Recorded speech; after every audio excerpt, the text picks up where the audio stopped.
Bilim insanları, uzaylı yaşam formlarıyla iletişime geçmek umuduyla yeni bir mesaj tasarladı. Hedefine ulaşmasının binlerce yıl alacağı belirtilen mesajın, uzaylıların insanları anlaması için çeşitli bilgiler içerdiği ifade edildi.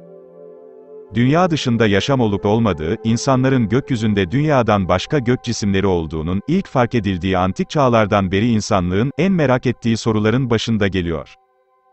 Sonsuz evrende yalnız olup olmadığımızı kesin bir şekilde anlamak adına, bilim insanları çalışmalarına hiç ara vermeden devam ediyor. Bu çalışmalardan birisi de, uzak diyarlardaki olası bir canlı formuna, Dünya isimli gezegende akıllı bir başka canlı formu olduğunu göstermek amacıyla, uzaya gönderilen mesajlar olarak öne çıkıyor. Şimdi ise bilim insanları, daha önce pek çok kez gönderilen bu mesajlara, bir yenisini daha eklemenin vaktinin geldiğini düşünüyor. Bilim insanları, uzayda olabilecek akıllı dünya dışı varlıklar için, yeni bir mesaj hazırladıklarını ve mesajı göndermek için, gereken geri bildirimin gelmesini beklediklerini bildiriyor. Gel gelelim ki bu mesajı göndermek için, gereken teknoloji henüz hazır değil. Dahası, mesaj gönderildiğinde bile, hedefine ulaşması binlerce yıl alacak. Yani başka bir deyişle hiç kimse yakın bir zaman içerisinde, dünya dışı bir toplumdan geri dönüş mesajı almayı beklemiyor. Ancak uzaya gönderilecek notu hazırlayan araştırmacılar, fikirlerinin uzaylılarla nasıl iletişim kurulacağı, ne söyleneceği ve insanlığın bir tür olarak nasıl ölümsüzleştirileceği konusunda bir diyalog başlatacağını umuyor.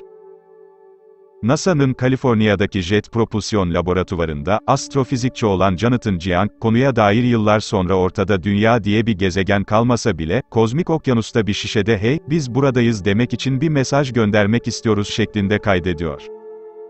Dünya dışı yaşam ile iletişim kurmak için, ilk yüksek güçlü girişim olan Arecibo mesajının, 50. yıl dönümü için Jiang ve ekibi tarafından tasarlanan mesaj, aslında insanlığın uzaya gönderdiği daha önceki mesajlara dayanıyor. 1974 yılında, ikili kod kullanarak tasarlanan Arecibo'da insanlığın 10 tabanlı sayma sistemi, ortak önemli unsurlar ve, Güneş sisteminin bir haritası hakkında bilgilere yer verilmişti. Buna benzer bir şekilde, yine ikili kod kullanan yeni mesajda da, uzaylıların insanları anlamak için ihtiyaç duyacağı DNA, amino asitler ve glikoz tanımları dahil olmak üzere, temel matematik, fizik ve biyoloji tanımları yer alıyor. Ayrıca mesajda Samanyolu, Güneş sistemi ve Dünya'nın kendisinin yapısı ve atmosferi hakkında bilgi veren haritalar bulunuyor.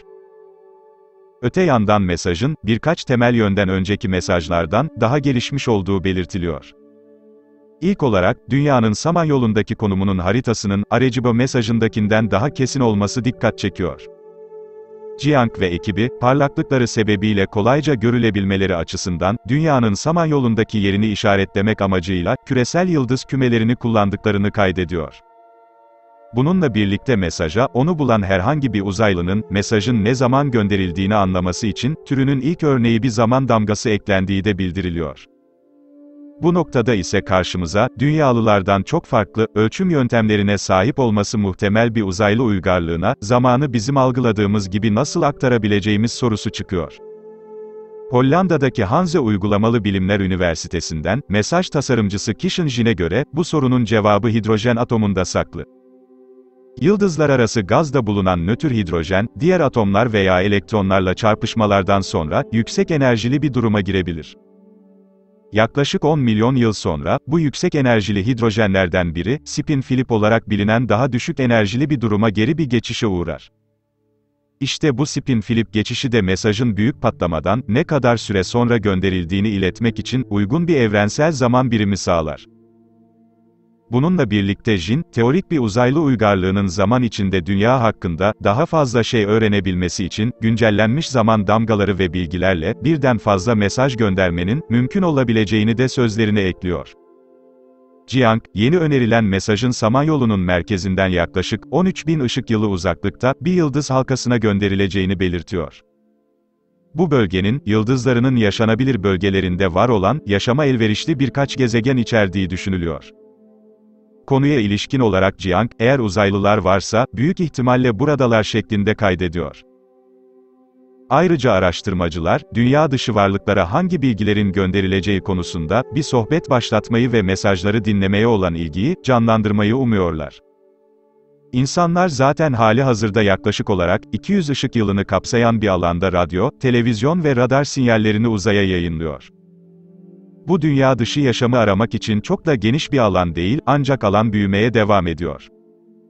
Yeni mesajın oluşturulmasına yardımcı olan, SETI Enstitüsü'nde astrofizikçi olan Stuart Taylor ise, insanlığın yaydığı izlenimin çok da iyi olmadığına dikkat çekiyor. Uzaylıların bizi dinleyeceğini düşündüğümüzde, pozitif bir mesaj göndermenin, oldukça önemli olduğunu belirten Taylor, asıl umutlarının ise yıldızlara ulaşmak için, yeterince gelişmiş bir uzaylı uygarlığının son derece, işbirlikçi olması ve dünyalılara farklılıklarımızı nasıl uzlaştıracakları konusunda, iyi tavsiyelerde bulmaları olduğunu ifade ediyor.